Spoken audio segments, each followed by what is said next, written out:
오늘 이 시간 증거될 하나님의 말씀은 이사야 53장 1절에서 12절 말씀입니다.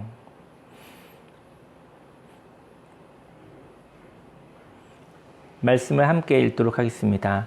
우리가 전한 것을 누가 믿었느냐? 여호와의 팔이 누구에게 나타났느냐?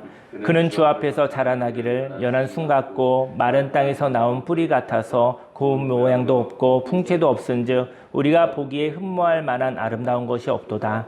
그는 멸시를 받아 사람들에게 버림받았으며 강고를 많이 겪었으며 질고를 아는 자라.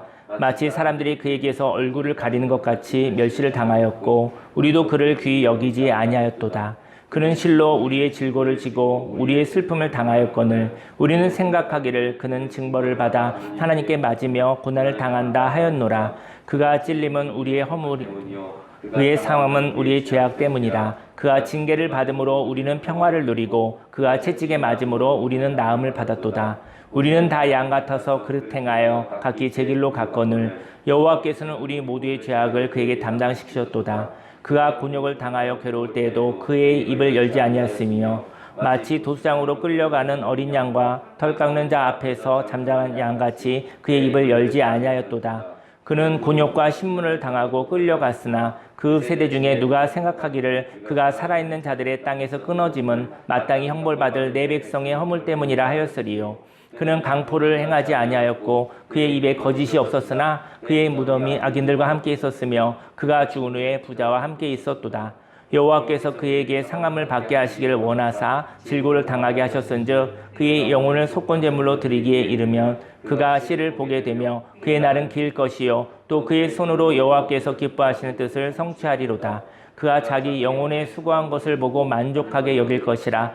나의 의로운 종이 자기 지식으로 많은 사람을 의롭게 하며 또 그들의 죄악을 친히 담당하리로다. 그러므로 내가 그에게 존귀한 자와 함께 몫을 받게 하며 강한 자와 함께 탈취한 것을 나누게 하리니 이는 그가 자기 영혼을 버려 사망에 이르게 하며 범죄자 중 하나로 헤아림을 받았음이니라. 그러나 그가 많은 사람의 죄를 담당하며 범죄자를 위하여 기도하였느니라. 아멘. 오늘 성경 본문 말씀을 근거로 죽음은 죄인들이 새로운 삶을 시작하게 하는 넘치는 은혜입니다 라는 제목으로 하나님의 말씀을 증거하도록 하겠습니다. 죽음이라는 것은 하나님의 사랑이거든요. 죽음을 죽음으로 보지만 하나님의 사랑, 십자가의 사랑, 그 십자가의 죽음의 사랑은 죄인들이 어떤 한계 속에 머물러 있는 사람들이 그 한계 속에서 넘어서지 못하는 사람들이 새로운 삶을 살기 위해서 시작하게 하는 하나님의 넘치는 은혜라는 제목으로 하나님의 말씀을 증거하도록 하겠습니다.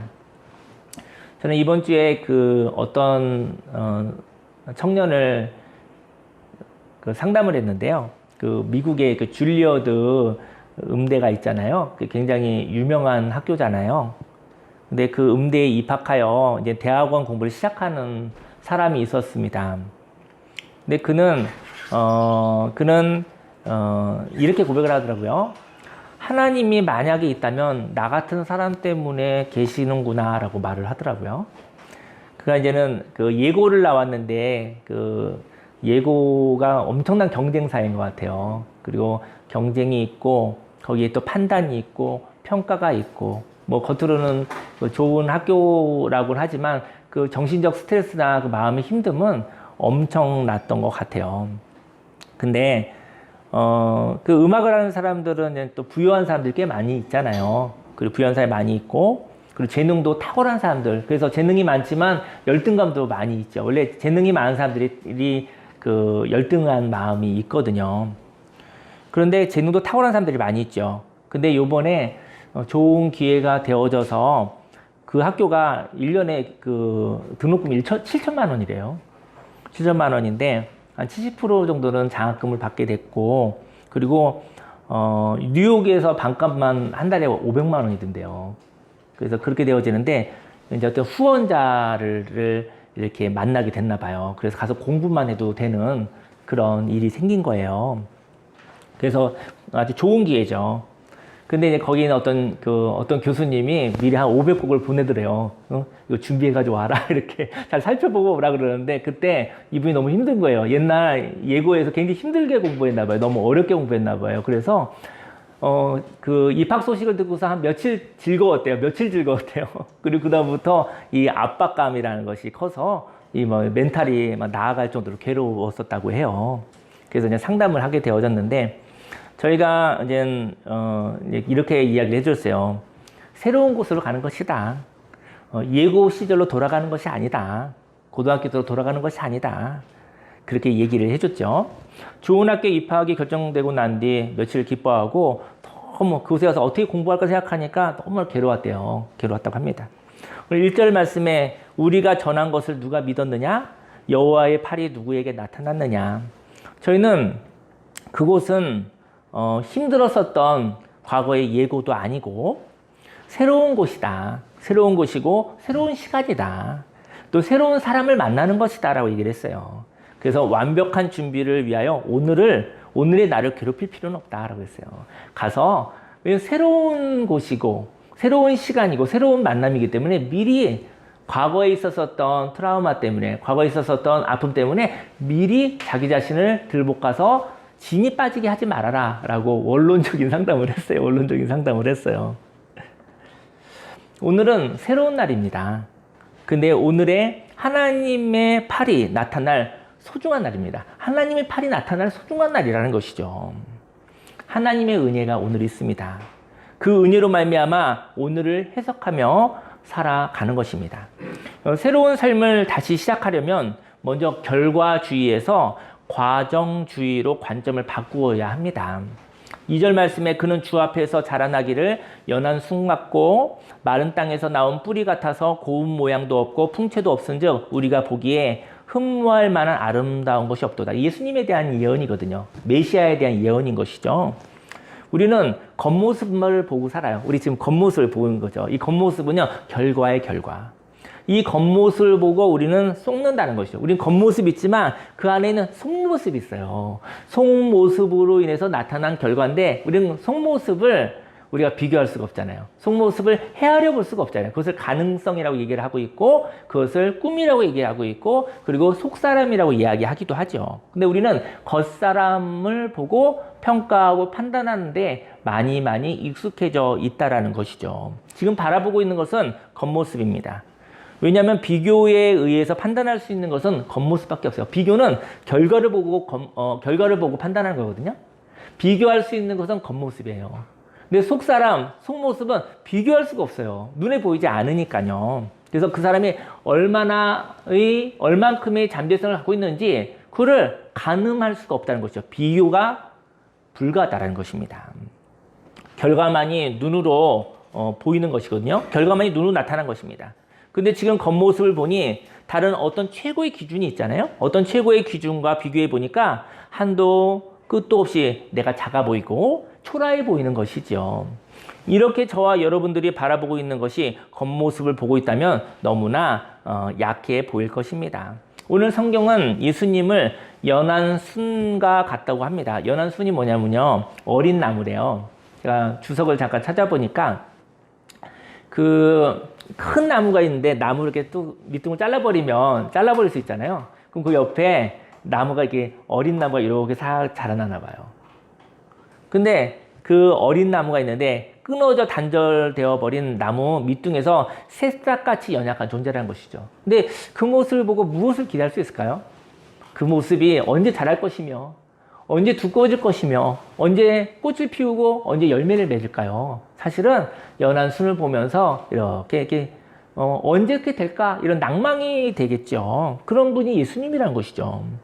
그리고 마른 땅은 인간성이 상실되고 부패한 시대, 모순이 가득한 시대를 의미하죠. 바로 작금의 시대, 요즘의 시대, 우리의 시대가 어쩌면 그러한 모습인지도 모르겠습니다. 사람이 풀어낼 수 없는, 이해할 수 없는 일들이 많이 일어나지 않습니까?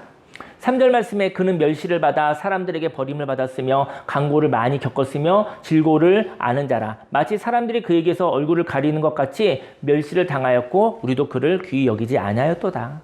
예수님의 모습이 그런 모습이래요. 예수님의 모습이 우리가 귀하게 여기지 않을, 별로 매력이 없는 그런 모습이었던 것 같아요. 구원은 무엇일까요? 구원은 메시아를 닮아갈 때 가능한 것입니다. 구원자이신 예수님이 걸어가신 그 길을 뒤따라 간다면 그에게 구원이 있다는 것이죠. 이 땅에 구원을 노래하는 사람들이 있습니다. 그들은 간고, 바로 슬픔, 간고를 슬픔이라고 하고요. 즐거움은 고통, 멸시는 무시를 얘기를 하는데 바로 슬픔과 고통과 무시를 받은 자들이었죠.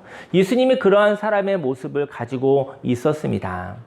예수님이 이러한 모습을 가진 이유는 슬픔과 고통과 무시 속에 절망할 수밖에 없는 사람들에게 홀로 버려진 외로움으로부터 해방시키기 위해서인 것이죠. 저와 여러분들은 때로 슬픔 가운데 있을 수 있습니다. 고통 가운데 또 무시받음 속에 있을 수 있겠죠. 근데 우리 예수님이 십자가에서 받은 것이라는 것이죠. 그래서 저와 여러분들이 고통받았었을 때, 슬픔 가운데 있을 때, 무시받고 있었을 때 우리는 버려진 것이다 라고 사단이 이야기를 한다는 것이죠. 근데 우리는 어려움을 겪고 있습니다. 지금 힘든 일을 겪고 있습니다. 인생의 위기를 겪고 있는 것일 뿐이지 우리는 버려진 것이 아니라는 것이죠. 예수님도 나의 고통을 가지고 계셨구나. 예수님이 고통받으시고 슬픔 받으시고 무시받으셨을 때 예수님도 나의 고통을 가지고 계셨구나. 나는 버려진 것이 아니구나. 나는 혼자가 아니구나 라는 것을 하나님께서 말씀하고 싶으셨던 것이죠. 인생 가운데서 가장 어려운 것은 바로 혼자라고 위기 때 혼자일 때 가장 위험한 것이거든요. 저와 여러분들은 어려움 속에 있을 수 있습니다. 그러나 그 어려움이 형벌이 아니라는 것을 아시기를 예수님으로 축원합니다. 그 어려움은 슬픔입니다. 근데 그 슬픔을 홀로 겪고 있다면 그 슬픔이 벌받은 것이 아닌가 생각하여 슬픔 가운데서 하나님의 위로를 받을 수 없다는 것이죠. 저희 여러분들이요, 힘들어도 우리는 혼자가 아닙니다. 우리는 힘들 수 있지만 하나님이 저와 여러분과 함께 하시는 것이죠. 우리들은 슬픔과 고통을 겪을 수도 있습니다. 하지만 형벌을 받은 존재는 아니라는 것이죠. 4절 말씀에 그는 실로 우리의 질고를 지고 우리의 슬픔을 당하였거늘 우리는 생각하기를 그는 징벌을 받아 하나님께 맞으며 고난을 당한다 하였노라. 겉모습만 보면요, 우리가 예수님 보면서 이렇게 얘기한다는 것이죠. 아이고, 우리 예수님 징벌을 받았구나. 하나님께 맞고 있구나. 이렇게 우리가 생각한다는 거예요. 겉모습을 보며 판단하는 저와 여러분들이 있는 것이죠. 결과만 보고 생각한다고 한다면 우리는 벌받은 자, 심판받은 자로 생각하는 것이죠. 그 결과는 마침표가 되겠지만 저와 여러분들이 가지고 있는 잠재성을 통해 저와 여러분들은 잠깐 어려운 일을 겪었을 때 우리는 마침표를 찍은 것이 아니라 쉼표를 찍고 잠깐 멈추었다가 그리고 저와 여러분의 안에 있는 생명의 가능성을 회복하여 시작하는 것이죠. 저는 이제는 씨앗에 대한 얘기를 나누면 씨앗은요, 씨앗이 땅에 심겨지면 씨앗은 죽는 것도 같아요. 씨앗은 자기의 모습이 해체되는 것도 같아요. 근데 씨앗은 죽은 것이 아닙니다. 씨앗은 꿈을 가지고 해체가 되고 죽는 것 같아 죽은 것이 아니라 거기에 생명이 싹이 나고 나무가 되고 꽃이 피고 열매를 맺는 것이죠. 씨앗에겐 꿈이 있는 것이죠. 저와 여러분의 삶 속에 죽는 것 같이 저희 여러분들이 인생 가운데 어떤 상실을 겪었었을 때 저희 여러분들이 소멸되는 것이 아니라 바로 꿈을 꾸고 다시 시작하는 그 잠깐의 멈춤의 시간이라는 것을 아시기를 예수님으로 축원합니다. 새로운 삶을 살려면 다음으로 고통을 값을 지불하는 사랑으로 해석해야 됩니다. 우리 고통을 겪을 때가 있겠죠. 고통이 있었을 때 이건 값을 지불하는 사랑이다라고 해석하시기 바랍니다. 5절 말씀에 그가 찔림은 우리의 허물 때문이요 그의 상함은 우리의 죄악 때문이라. 그가 징계를 받음으로 우리는 평화를 누리고 그가 채찍에 맞음으로 우리는 나음을 받았도다. 인생의 위기는 스스로 그 어려움을 벗어날 수 없을 때입니다. 그럴 때가 분명히 있습니다. 그래서 도움이 필요한 것이죠. 만약 경제적인 빚을 졌다고 한다면 경제적인 빚을 졌는데 아무리 열심히 살아도 이자가 너무나 많은 거예요. 아무리 열심히 노동으로 일을 해서 돈을 벌어서 갚는데 이자가 너무나 많아서 사실은 갚을 수 없는 것이죠. 그것이 바로 수렁에 빠진 것과도 같은 것이죠. 죄에 빠진 것과도 같은 것이죠. 그런데 누군가가 고통을 받고 있다면 그 고통에서 벗어날 수 없는 사람을 위하여 대신 고통받고 있다는 것이죠. 고통의 값을, 예수님의 고통이 저와 여러분의 고통보다 더 크기 때문에 저와 여러분의 고통을 예수님의 고통으로 값을 지불하고 남는 삶이 있다는 것이죠. 우리는 다 양 같아서 그릇 행하여 각기 제 길로 갔거늘 여호와께서는 우리 모두의 죄악을 그에게 담당시키셨도다. 각 사람마다 자신의 삶을 살아갑니다. 그런데 그 삶에 하나님의 보호가 있는 진리가 있다면 하나님과 함께 동행하는 것이죠. 그런 삶을 사시기를 예수님을 축원합니다. 하지만 자신이 걸어가는 그 길이 모순 가운데 있다면 스스로 헤어나올 수가 없는 것입니다. 무엇인가를 하나 놔야지 되는데 이것도 저것도 놓을 수 없을 때가 있잖아요. 그때는 우리는 딱 정지되어 있는 것도 같죠. 그래서 저와 여러분이 인생 가운데 모순이 있으면 그 가운데 가치의 해석을 통해 예배를 통해서 중요한 것을 붙잡으시고 가치가 작은 것을 놓으시기를 예수님의 이름으로 축원합니다. 저는 최근에 학교 후배들하고 학교 후배들이 학회 활동을 하는 대학생들이 있었어요. 20대의 청년들이 있었는데 저랑 저희 학과 선배들 몇 사람이 그들에게 고기를 구워주는 일이 있었어요. 그래서 어떤 곳에 이렇게 이렇게 전원 같은 데서 있는 그런 자리에서 고기를 구워주게 됐었는데 그날이 이번에 비가 많이 왔잖아요. 비가 많이 오는 날이었어요. 근데 그때 다행히도 그때 비가 거기만 안 왔더라고요. 다들 물난리가 났는데 그리고 나서 좋은 행사를 하고 난 다음에 그리고 나서 이제 집으로 오는데 거기가 이제는 전원 땅이라 이제 땅을 조성하고 있더라고요. 있는데 거기가 모래로 지금 땅을 조성하고 있었어요. 그래서 저는 처음 있는 곳이니까 차를 이렇게 딱 갔다가 나오는데 모래 땅에 바퀴가 들어간 거예요. 바퀴가 들어가니까 이 바퀴가 헛돌고 계속 거기에 흙이 끼어있고 그래서 나오지가 못했어요. 나올 수 없었습니다. 그럼 이때 이제 어떻게 해야 되겠습니까? 네. 견인차를 불러야죠. 인생 가운데 저 여러분들이 수렁인지 모르고 그 땅을 밟았을 때가 있겠죠. 쑥쑥 들어가는 땅을 만날 수도 있습니다. 그럴 수 있습니다. 우리가 모든 걸 알 수 있는 건 아니니까요. 그것은 그럴 수 있는 것입니다. 근데 그때 견인차가 레카가 이렇게 도움을 받아야 되는 것처럼 저와 여러분의 인생 가운데 하나님의 도우심을 받으시기를 예수님의 이름으로 축원합니다. 7절 말씀에 그가 곤욕을 당하여 괴로울 때에도 그의 입을 열지 아니었으며 마치 도수장으로 끌려가는 어린 양과 털 깎는 자 앞에서 잠잠한 양같이 그의 입을 열지 아니하였도다. 인생 가운데 또 반면 인내해야 될 때가 있습니다. 인내는 언제죠? 인내할 수 있는 이유는요. 그 인내의 가치를 알기 때문입니다. 하나님의 나라를 볼 때 인내할 수 있는 것이거든요. 8절에 그는 곤욕과 신문을 당하고 끌려갔으나 그 세대 중에 누가 생각하기를 그가 살아있는 자들의 땅에서 끊어짐은 마땅히 형벌받을 내 백성의 허물 때문이라 하였으리요. 예수님 십자가에서 고통받으셨지만 인내하셨거든요. 그 이유는 그 십자가의 고통의 값을 지불하는 것이 바로 죄 가운데 있는 사람들을 해방시킬 수 있는 가치 있는 삶이라는 걸 아셨기 때문에 사실은 예수님은 그 일을 할 수 있었던 것이죠. 저와 여러분 인생 가운데 불편한 일이 있을 수도 있고 고통스러운 일이 있을 수 있습니다. 그때 그 일을 계속할 수 있는 이유는 바로 꿈이 있기 때문인 것이죠. 바로 여러분과 저에게 비전이 있기 때문인 것이죠. 가치를 가지고 있는 사람이 사실은 어려운 시간을 견뎌낼 수가 있는 것입니다. 근데 가치의 발견이 없다고 한다면 어려운 시간은 폭력과도 같습니다. 너무 힘들고 어렵고 괴로운 것이죠. 왜 이러한 날들이 나에게 있는지 정말 이해할 수가 없는 것이죠. 먼저 저 여러분들의 삶 속에 가치를 발견하고 있다면 여러분들이 살고 있는 밟고 있는 이 땅에서 이 삶이 인내할 수 있는 이유가 되는 것이죠. 9절 말씀에 그는 강포를 행하지 아니하였고 그의 입에 거짓이 없었으나 그의 무덤이 악인들과 함께 있었으며 그가 죽은 후에 부자와 함께 있었도다. 예수님이 그런 어려운 십자가의 고통을 받으시면서도 그는 난폭하지 않으셨어요. 그리고 거짓말을 하지 않으셨다고 합니다.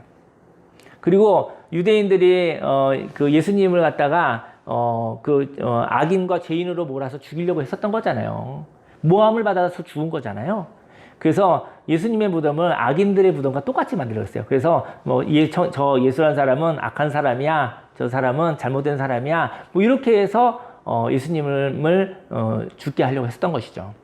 근데 그때 아리마대 요셉이라는 사람이 그냥 부자인데 그 사람이 용기를 통해서 부자의 묘실에 예수님의 그 묘가 생기게 되어졌죠. 물론 예수님은 부활하셨지만 예수님의 묘는 부자의 땅에 그 악인의 땅에 가지 않고 부자의 땅에 들어가게 축복의 땅으로 들어가게 되었었습니다. 저와 여러분들의 삶 속에 인내할 수 있는 것은 가치 있는 삶을 살아가기 위해서인 것이죠. 새로운 삶을 살려면 마지막으로 과거의 애씀을 만족하여야 한다는 것입니다. 10절 말씀에 여호와께서 그에게 상함을 받게 하시기를 원하사 질고를 당하게 하셨은즉 그의 영혼을 속건제물로 보냈다고 했거든요. 속건제물로 드리기에 이르면 그가 씨를 보게 되며 그의 날은 길 것이요 또 그의 손으로 여호와께서 기뻐하시는 뜻을 성취하리로다. 그 성경에 보면 속죄제라는 말이 있고 속건제라는 말이 있는데 속죄제는 그 용서를 의미해요. 근데 저희 여러분들 어떤 것을 용서할 수 있잖아요. 근데 속건제는 뭐냐면요. 배상을 의미해요. 어떤 배상까지도 필요한 일이 있는 거예요. 그래서 예수님이 속건제물이 되어졌다라고 얘기를 하는 거예요. 바로 배상하였다라고 얘기를 하는 것이거든요. 무슨 이야기냐고 하냐면은 저와 여러분들이 죄 가운데 팔렸어요. 근데 예수님이 본인이 속건제물이 되사 배상하는 거예요. 그래서 값을 넉넉하게 치르고 나서 그리고 자유케 하신 것입니다. 저희 여러분의 인생 가운데 묶여 있는데 그 자유롭게 되어진 것은 바로 넉넉하게 값을 지불하신 것입니다. 하나님께서 예수님을 통해서 값을 지불함으로 말미암아 그것을 위해서 저희 여러분의 자유를 얻게 되었다는 것이죠. 그리고 씨를 보게 된다는 것은 구원받는 백성들을 보게 될 것이다. 그것으로 인해서 구원받는 백성들이 나타나게 될 것이다. 라고 이야기를 하는 것입니다. 11절에 그가 자기 영혼에 수고한 것을 보고 만족하게 여길 것이라. 나의 의로운 종이 자기 지식으로 많은 사람을 의롭게 하며 또 그들의 죄악을 친히 담당하리로다. 영혼의 수고가 속건제가 됨으로 인해서 저는 이제 어떤 얘기를 하고 싶으냐면 어떤 사람이 수렁에 빠졌거든요. 수렁에 빠졌는데 예수님이 십자가에서 지시고 돌아가실 때 뭐라고 하셨죠? 다 이루었다라고 하셨잖아요. 다 이루었다의 다른 말이 뭐냐면 만족한다라는 뜻이에요. 만약에 수렁에 빠져있는 사람을 이렇게 잡아서 이렇게 당겨서 이렇게 건지려고 하는데 만약에 그다 줄이 끊어졌어요. 그럼 그때 예수님이 그때 그 구원하려는 사람이 다 이루었다 그러겠어요? 아니죠. 견인을 해서 그 붙잡아서 당겨서 안전한 곳에까지 와야지 다 이룬 것이죠. 예수님 십자가에 죽으실 때 다 갚았다라는 것이죠. 다 갚았다는 것이죠. 그리고 이제 내가 할 일을 다 하였다. 내가 만족한다. 이런 이야기인 것이죠. 부족하지 않다라고 얘기하는 것이죠. 진리로 인하여 구원하사 많은 사람들을 의의 길로 인도하여 주신 것입니다. 12절에 그러므로 내가 그에게 존귀한 자와 함께 몫을 받게 하며 강한 자와 함께 탈취한 것을 나누게 하리니 이는 그가 자기 영혼을 버려 사망에 이르게 하며 범죄자 중 하나로 헤아림을 받았음이니라. 그러나 그가 많은 사람의 죄를 담당하며 범죄자를 위하여 기도하였느니라.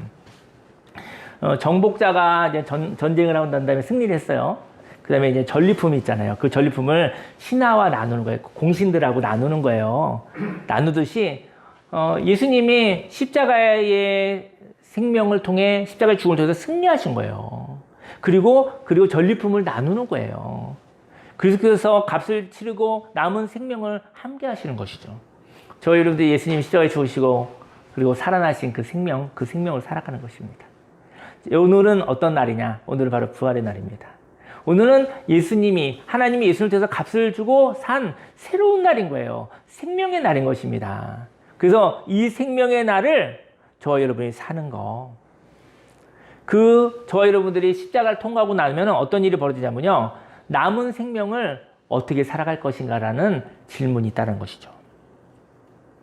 범죄자와 똑같이 됨으로 값을 지불하고 예수님이 해방되어 범죄자에게 새로운 삶을 시작하게 하시는 것이죠. 죽음 이후 범죄자들을 향하여 진리의 삶이 있음을 이야기합니다.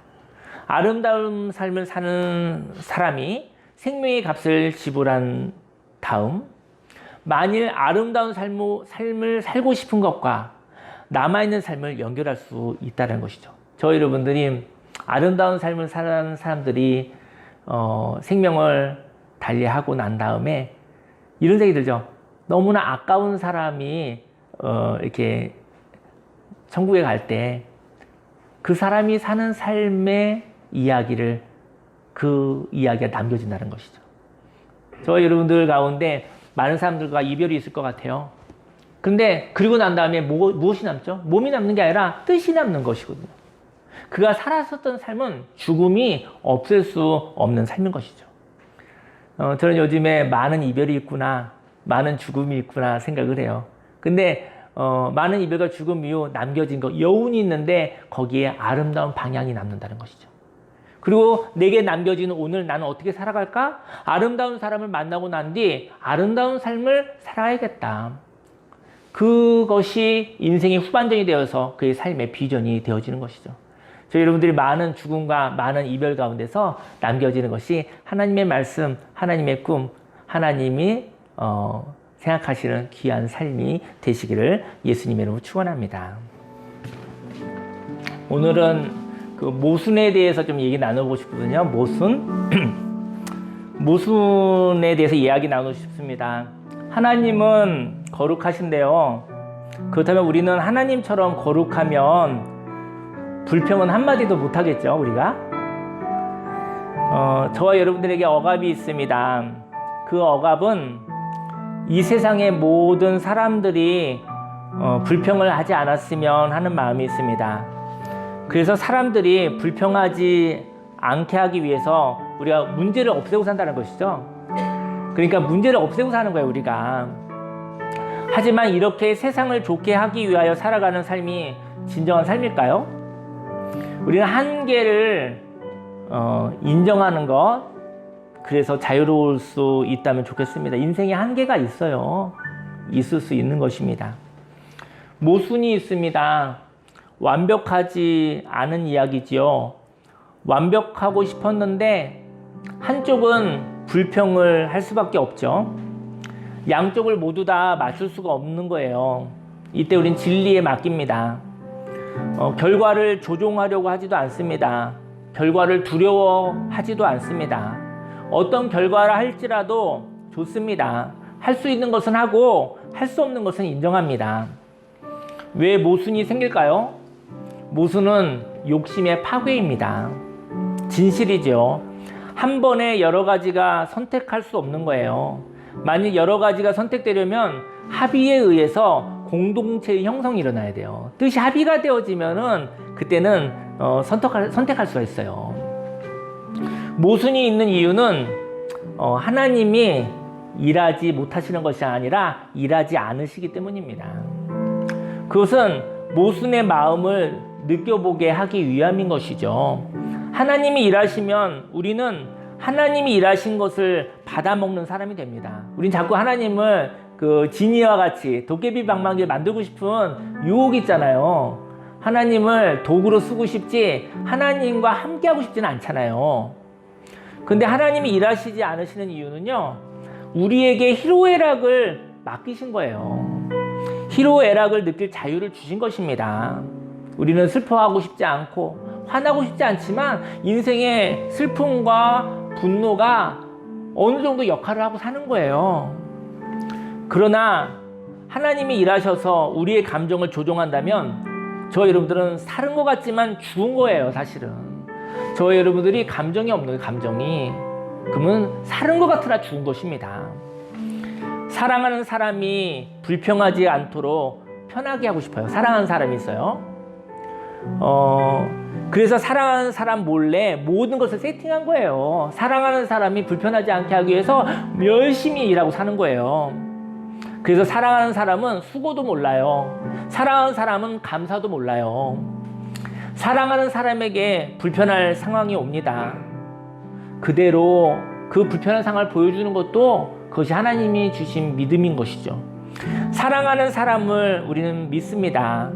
불편함을 보고 어떻게 살지 말이죠. 왜냐하면 사랑하는 사람이 불편하지 못하게 하는 것은 사랑하는 사람을 못 믿는 거예요. 사랑하는 사람을 인정하지 않는 거예요. 그 사랑하는 사람이 아름답게 살 수 있다는 것을 믿지 못하고 그를 끌고 다니는 거예요. 불편함을 보고 사랑하는 사람이 어떻게 살까 꿈을 꾸시기를 예수님을 축원합니다. 사랑하는 사람이 수고를 아는 사람이 되는 것을 보고 싶습니다. 그리고 그 수고를 함으로 아름다운 세상이 오는 것을 볼 때 감사함을 느낄 줄 아는 사람이 되기를 원합니다.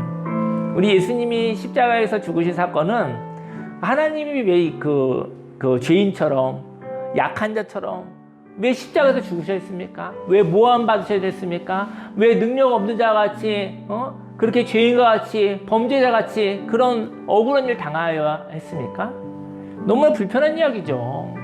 이런 하나님은 없죠. 이런 신은 없죠. 이런 신은 믿지 않죠. 그래서 유대인들이 예수님을 죽인 거예요. 저와 여러분들은 불편한 상황을 봅니다. 내가 어떤 일을 하면 그 불편한 상황이 개선될 수 있죠. 그리고 저와 여러분들은 불편한 상황을 보며 불평하지 않습니다. 그 불편한 상황을 보며 개선해야겠다고 생각하여 일을 합니다. 우리는 그렇게 살아왔습니다. 나의 사랑하는 사람이 이 불편한 상황을 보며 불평하는 것이 괴롭습니다. 그래서 그 불평을 판단받았다고 생각해서 저와 여러분들이 괴로운 것이죠. 불편한 상황을 보았을 때 그 불편함을 바꾸어 편한 상황으로 만들고 싶은 열망이 있습니다. 그래서 저와 여러분들이 일하는 것이죠.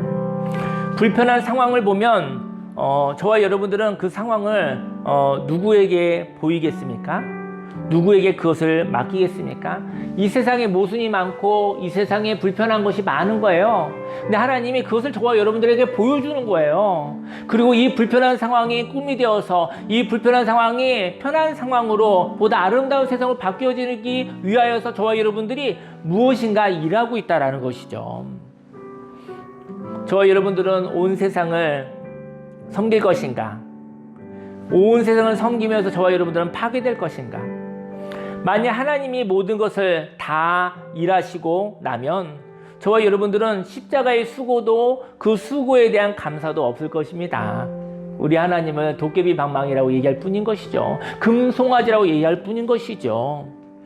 우리는 수고를 몰라서 당연히 여기고 인생 가운데, 그리고 욕심대로 되지 않으면 욕을 하며 사는 인생을 살아가는 것이죠. 사람 같으나 사람은 아닌 것이죠. 사람 같으나 수고를 모르고 감사를 모르고 당연히 여기고 살고 자기 욕심대로 되지 않으면 욕하며 살아가는 사람 같으나 아름다운 사람은 아닌 것이죠. 우리는 하나님이 혼자 일하시면 우리는 하나님을 종부릴 것이고, 하나님은 당연하고 욕하는 우리들 향하여 그것을 받아들이지 않으실 거예요. 힘이 있는 하나님이 저와 여러분들의 욕심에 종부림을 당하지는 않는다라는 것이죠. 하나님은 상실을 그대로 내버려 두십니다. 세상의 모순은 하나님의 함께함의 요청입니다. 세상의 모순을 보며 함께 저와 여러분들이 그것은 잘못돼서라고 욕해보면 어떨까요? 그 세상의 안타까움을 보며 함께 아름다운 세상을 만들기 위해서 봉사하면 어떨까요? 저는 기도 제목을 하나 나누고 같이 기도하고 싶은데요. 요 2층에 게스트하우스를 이렇게 지어주신 분이 있다고 제가 예전에 나눴었죠. 2,400만 원 정도의 헌금을 해주셨는데, 사실은 어떤 분이 그 헌금을 해주셨어요. 그래서 짓게 되었는데 그분의 남편분이 있어요. 그분의 남편분이 너무나 부드러운 분이었어요. 사실은 아내분이 귀하게 헌금을 하셨는데 그 남편분이 그것을 이렇게 받아주셨어요. 그래서 2층에 게스트하우스를 만들었고 너무나 아름답게 사용하게 되어졌는데, 그분이 올해 장로 장립을 받게 됐거든요, 원래. 근데 그분이 제가 볼 때는 한 60이 안 되신 것 같아. 근데 지난 금요일에 사고가 났어요. 공장을 하시는, 사업을 하시는 분인데 기계에 이렇게 기계에 눌리셨던 것 같아요. 눌려서 사고가 나서 응급차를 타고 가다가 생명을 잃으셨어요. 아버지께서 같이 봉사했었던 분인데, 왜 인생을 이렇게 살면서 이렇게 슬픈 일이 많죠? 옛날 20대, 30대에는 뭐 그때에 맞는 슬픔과 아픔이 있었는데 왜 50이 넘고 나니 왜 이렇게 마음 아픈 일이 많은지 모르겠어요.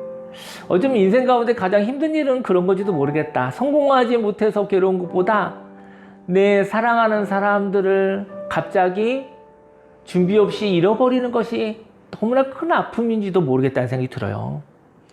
그래서 이제는 아내분이 계시고 딸이 둘이 있는데 그 이야기를 들었는데 내일하고 이렇게 장례에는 같이 이렇게 참여를 할 수 있는데 전화를 못 하겠어요.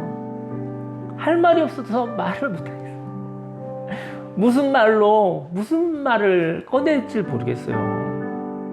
근데 그냥 같이 동행은 할 수 있을 것 같은데 말은 못 하겠어요. 그냥 함께는 하겠는데 말을 못 해서 할 말이 없어서 말을 못 하겠어요. 아마 또 사업체가 있으니까 또 그 정리하고 뭐 여러 가지 되어졌는데 그 아내분이 슬퍼하지 못할지도 몰라요. 왜냐면 그게 정리하기 쉬운 일이 아니거든요. 그래서 기도를 부탁드리겠습니다. 저는 너무나 아름다운 사람이 또 이렇게 하나님의 나라에 가니까 예수님처럼 여러 가지 생각이 나요. 뭐 지난 한 주간도 제가 고민이 많았거든요. 걱정도 많고 근심도 많고 많았는데 사랑하는 사람이 하나님 나라로 가니까 모든 걱정이 없어지더라고요. 별로 중요한 거 아니구나. 정말 아무것도 중요한 거 아니구나. 그렇게 중요한 것들이 아무것도 중요한 것이 아니구나. 그런 생각이 들더라고요. 그래서 저와 여러분들이 진정 중요한 것이 무엇이 있을까? 저는 그분이 이제 하나님의 나라로 갈 때 그분이 저한테 남겨준 이야기는 오늘은 너무 소중한 날이라는 것이죠. 이 소중한 날을 누구나 어느 날 상실이 옵니다. 어느 날 누구나 죽음이라는 이름으로 이 세상을 떠나게 됩니다. 근데 바로 오늘 이 날에, 이 남은 날에 예수님이 죽으시고 난 뒤 생명의 값을 지불하여 저희 여러분에게 자유를 주신 이 날에 저희 여러분들은 어떻게 살다가 하나님의 나라로 갈 것인가, 그런 생각이 듭니다. 12절 말씀에 그러므로 내가 그에게 존귀한 자와 함께 몫을 받게 하며 강한 자와 함께 탈취한 것을 나누게 하리니 이는 그가 자기 영혼을 버려 사망에 이르게 하며 범죄자 중 하나로 재활임을 받았음이니라. 그러나 그가 많은 사람의 죄를 담당하며 범죄자를 위하여 기도하였느니라. 저는 저와 여러분들이 이 세상을 살아가지만 우리 예수님의 기도가 있다고 생각을 해요. 예수님의 값을 다 지불하였지만 죄악 가운데 어쨌든 여러 가지 모순 가운데 있는 이 땅에서 살아가는 저와 여러분들을 향하여서 기도하였느니라.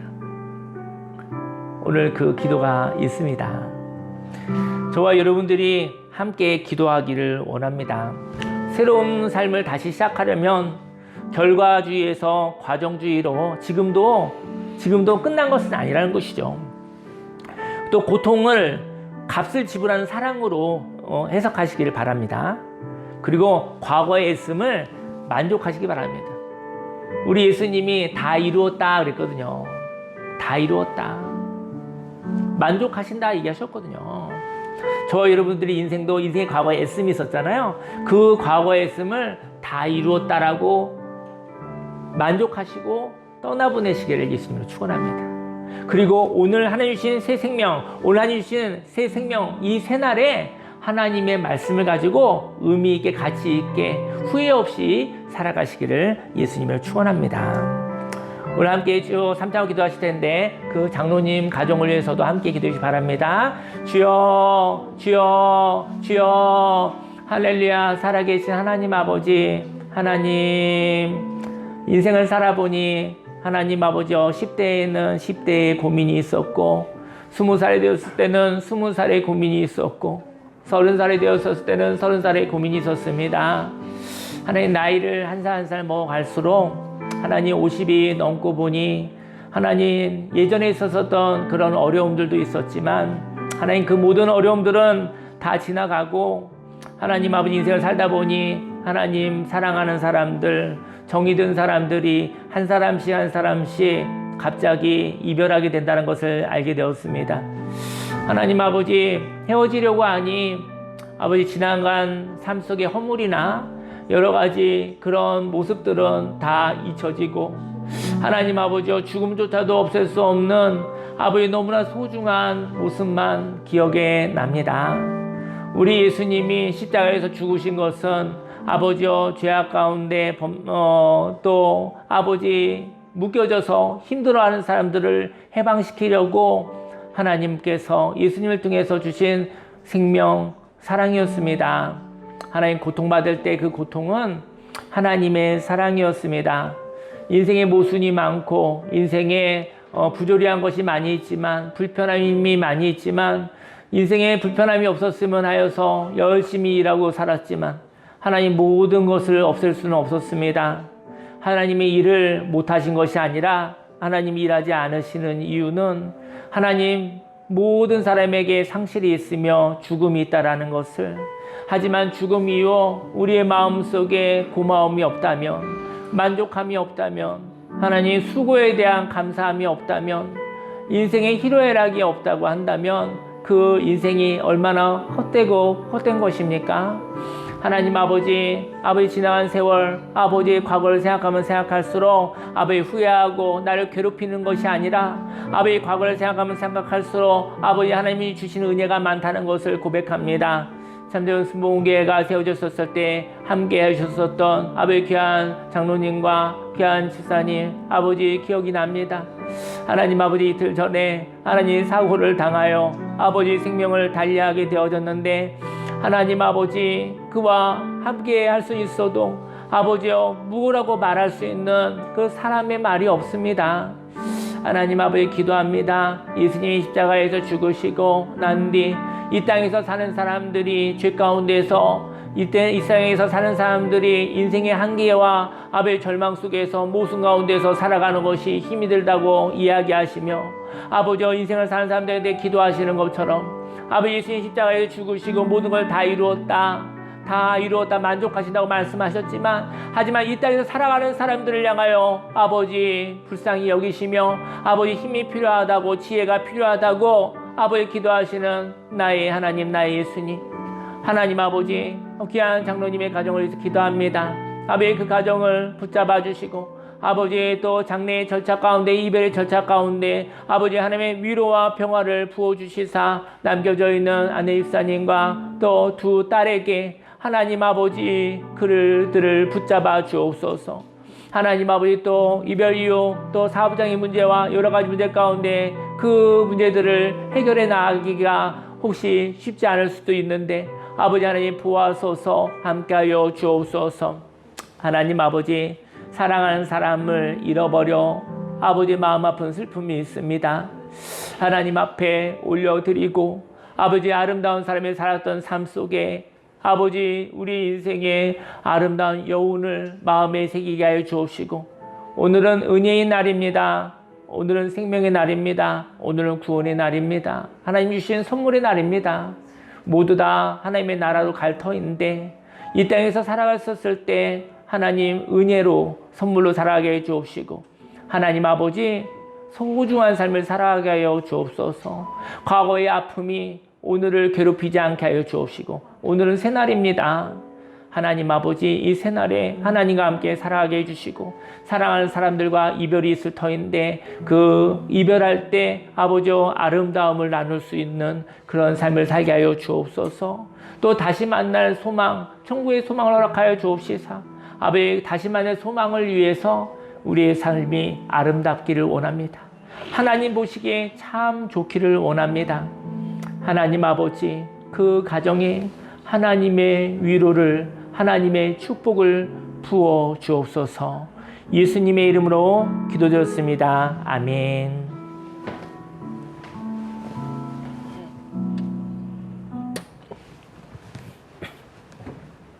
기도하겠습니다. 살아계신 하나님 아버지, 오늘은 은혜의 날입니다. 생명의 날입니다. 과거는 다 지나갔습니다. 과거를 생각하는 것은 고마워하기 위해서입니다. 예수님 십자가에 죽으시고 다 이루었다 만족하신다고 말씀하셨던 것처럼 하지만 이 시대를 살아가는 사람들을 향하여서 하나님이 말씀하시지만 그 말씀을 붙잡고 살아가기가 힘든 모순의 시대에 하나님 예수님의 기도가 있습니다. 하나님 그 기도를 받고 살아가게 하여 주옵시고 하나님 아버지 오늘은 귀한 장로님 그 장로님의 가정을 위해서 기도합니다. 하나님의 생명사계 안에 있게 하여 주옵시고 사람이 감당하지 못할 이 슬픔을 하나님이여 함께하여 주옵소서. 하나님 그 가정을 하나님 축복하여 주옵소서. 슬픔 가운데 있는 많은 사람들이 위로와 평화가 있게 하여 주옵소서. 예수님의 이름으로 기도드렸습니다. 아멘. 광고 드리겠습니다. 광고는 여름 성경학교가 내일 15일부터 17일까지 2박 3일 동안 이루어지는데요. 7명의 아이들이 한 12분의 선생님들을 통해서 이루어질 모습인데 행복하고 또 귀한 시간, 좋은 시간이 될 수 있도록 기도를 부탁드리겠습니다. 그리고 제가 말씀드렸던 그 장로님 가정에 이별식 위해서 기도해 주시고 그 가정을 위해서 이렇게 마음으로 기도해 주시면 감사드리겠습니다. 네. 자리에서 일어나시겠습니다.